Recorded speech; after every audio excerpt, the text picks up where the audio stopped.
नमस्कार दोस्तों। स्कूल के दिनों में एक बच्चे ने अकबर का एक प्ले रो अदा किया और उसमें उनका जो किरदार था वो अबुल फजल का था, जो अकबर के शिक्षा मंत्री थे।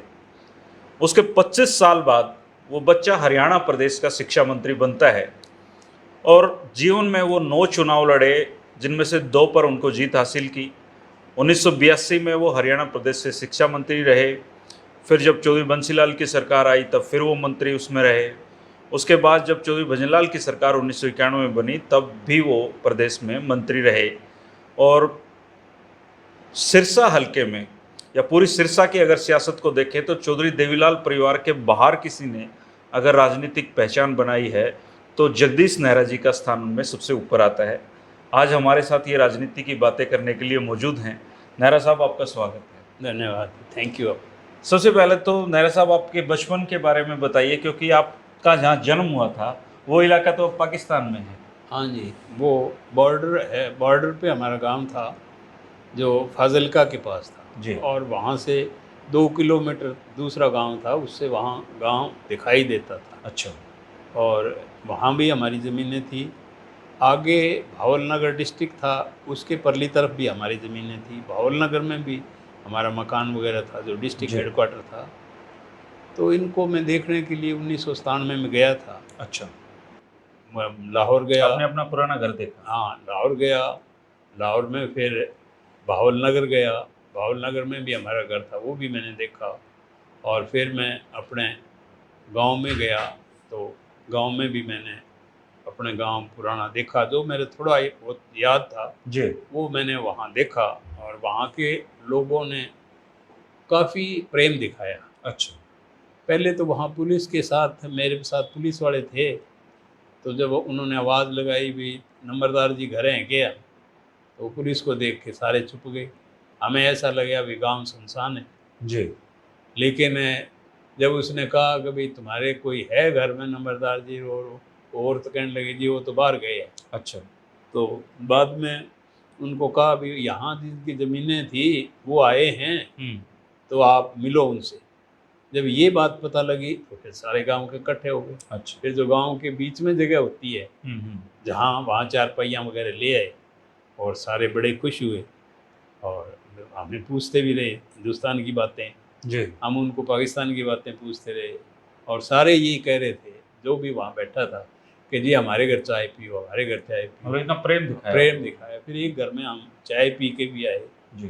तो वहाँ जो आम पब्लिक है पाकिस्तान की, जो मैंने अंदाज़ा लगाया, वो तो देखो जिस तरह अपनी है भी, हम साथ रहें तो बेहतर है।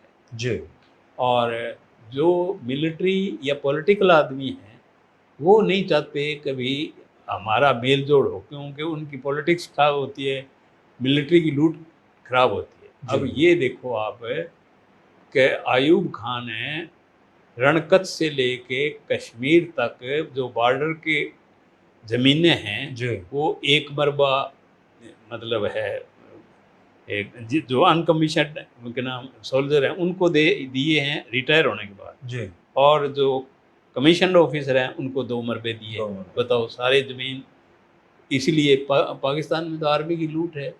आर्मी कैसे चाहेगी भैया हमारे साथ? सारे सैनिकों ने मरबे ले हाँ, रखे हैं वहाँ पे अफसरों ने। हाँ, सारे वहाँ ले रखे हैं। और यदि व्यापार हो तो इसमें हिंदुस्तान को तो मैन्युफैक्चरिंग है अपनी, और उनको कोई चीज़ है ही नहीं वहाँ। अब एक उदाहरण देता हूँ। उस टाइम हम गए थे, तब हमने कहा भाई यहाँ जो साइकिल है सबसे कॉमन चीज़ है, साइकिल कितने में मिलती है? वो बोले 3600 मिलती है। अच्छा। हाँ, तो हमारे टाइम यहाँ 1200 मिलती 1200 में थी। 1200 मिलती थी। तो अब बताओ, एक वो सऊदी अरबिया से साइकिल मंगाए या अमेरिका से मंगाए तो उनके पैसे ज़्यादा होते हैं, 3600 पड़ती है। हमारे से करें तो 1500 में, आधे दाम 1800 में हो जाएगी। जी। तो व्यापार करे तो कितना लाभ पाकिस्तान को होता है। लेकिन उनके तो एक एजेंडा बना लिया कि हिंदुओं के खिलाफ करना है, हिंदुओं के खिलाफ करना है। क्यों? जो उग्रवादी हैं वो नहीं चाहेंगे भी हिंदुस्तान में अमन चैन रहे, पाकिस्तान में अमन चैन रहे। तो नेहरा साहब, आपने पिलानी से पढ़ाई की, हाँ जी। उसके बाद आप पन्नीवाड़ा मोटा में आ गए, आप लोग अपने गांव हाँ इधर जी। सिरसा में। हाँ तो आपने जो अपने राजनीतिक करियर की शुरुआत है गांव के पंच से की। हाँ, गांव के पंच से की। जी 1971 में मैं पंचायत का मेंबर बना पन्नीवाड़े का, जी जो कि सरसा डिस्ट्रिक्ट में है, और सरसा से 20-22 किलोमीटर नेशनल हाईवे जो आगे डबवाड़ी फाजिलका को जाती है, जी। वहाँ मेंबर पंचायत बने। फिर मैं पंचायत समिति का मेंबर है, अच्छा। डबवाड़ी पंचायत समिति थी, उसका मेंबर बना। अच्छा और तो उसके बाद मैं, वो 75 तक था, तो उसके बाद मैं यूथ कांग्रेस में आ गया। अच्छा। यूथ कांग्रेस में मैं जनरल सेक्रेटरी वहाँ डिस्ट्रिक्ट तो का चौधरी बनाया। सुरेंद्र सिंह लेके आए थे आपको हाँ, कांग्रेस में, सुरेंद्र बंसीलाल सिंह को जी के बनाया। पास गया था। हम्म, तो वो उस टाइम कोषाध्यक्ष थे अच्छा। यूथ कांग्रेस के। हम्म, प्रेसिडेंट थे संजय गांधी, जी और ये अंबिका सोनी प्रेसिडेंट थी सारे हिंदुस्तान की। जी। तो उस टाइम में जनरल सेक्रेटरी सा डिस्ट्रिक्ट का, वो अपने इन्होंने बनाया। उसके बाद तो आपने सतेंद्र का चुनाव, मेरे ख्याल से पहला चुनाव आपका सतेंद्र का ही था। हाँ, उस 1900। टाइम तो जनता पार्टी की लहर चल रही थी। हाँ, जनता पार्टी की लहर थी, और उसमें जनता पार्टी का जीता। मैं 2406 वोटों से हार गया। अच्छा। उसमें चौधरी प्रताप सिंह भी थे, जी। जो कि उनको मेरे से कम वोट वो आए। चौथे नंबर पे थे। वो चौथे नंबर पे थे। तीसरे नंबर पे अकाली पार्टी थी। जी तो वहाँ अकालियों का काफ़ी जोर है, क्यों बॉर्डर का एरिया है। जी। हल्का तो रोड ही था ना आपका तब वो। हाँ, हल्का रोडी था। तो जो 82 का चुनाव है फिर उसमें आप जीते हाँ, पहली बार। उसमें मैं 12,500 से हराया प्रताप को। अकेला प्रताप मेरे सामने था। अच्छा। चौधरी देवीलाल भी फिरे, प्रकाश सिंह बादल भी फिरे, लेकिन फिर भी मैं 12,500 से जीता। अच्छा नेहरा साहब, जहाँ तक मुझे जानकारी है, आप जब अपने चंडीगढ़ में पढ़ाई करते थे तब तो ये जगदीश और प्रताप सिंह और ये सारे इनके नहीं, साथ ही रहते थे आप। हाँ, हम 15 सेक्टर में रहते थे। कौन कौन रहते थे आपके साथ? एक तो प्रताप सिंह था, अच्छा। चौधरी देवीलाल का। हम्म, एक सरजीत सिंह था, जो चौधरी देवीलाल के बड़े भाई थे साबराम, हाँ उनका एक ही लड़का था, अच्छा। वो था। और एक रणजीत सिंह था, जी और एक मैं था। हम चारों 2 कमरे लेके, एक नौकर ले रखा था। और उस टाइम चौधरी देवीलाल भी हमारे पास खाना खाने आते। अच्छा। वो उस टाइम अपोजिशन के लीडर थे, अच्छा, कैरों के सामने। पंजाब से। ये बात है सन 1963 की। अच्छा। तो तब तक तो राजनीति में आपका कोई ऐसा ना कभी जी, सोचा भी नहीं था? राजनीति का अब सोचा तो इसलिए देवीलाल नहीं। जी तो खाना खुना खा ही लेते होंगे आप? हाँ, खा लेते थे।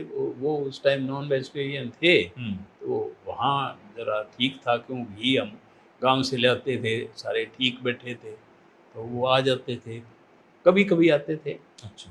तो लेकिन हम वहाँ काफ़ी दिन तक, फिर उसमें प्रताप तो ला में था। जी। मैं सरजीत, जो एमएलसी साहब का लड़का था, हाँ हाँ। वो बीए में थे, अच्छा। बीए फाइनल में।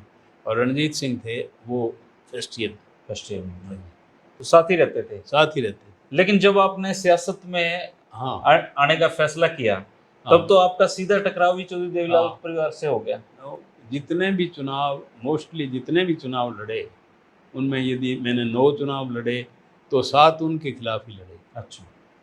एक 2-3 तो चौधरी ओम प्रकाश के खिलाफ, और 1-2 प्रताप सिंह जी के खिलाफ, रणजीत सिंह जी के खिलाफ, इनके खिलाफ मैंने मतलब चुनाव पूरा लड़े। आपका राजनीतिक कैरियर देवीलाल परिवार के हाँ, खिलाफ चुनाव हाँ, लड़ने में हाँ, रहा। बिल्कुल।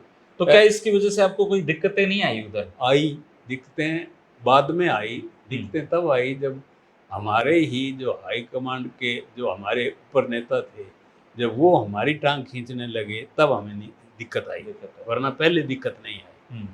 वैसे तो हमारा कोई घर में पॉलिटिकल सिस्टम नहीं था जी। और उधर से आए थे, तो हमारा कोई सेटिंग नहीं थी, क्योंकि वो तो काफ़ी सालों से वहाँ थे जी। और काफ़ी बड़े ज़मींदार थे। और साथ में मतलब एमएलए भी उनका सन एमएलसी साहब जो थे साबराम जी, जी। जो देवलाल के बड़े भाई, वो 1938 में बन गए थे। तो उनका परिवार काफ़ी पॉलिटिक्स में मेरे से तो बहुत आगे था।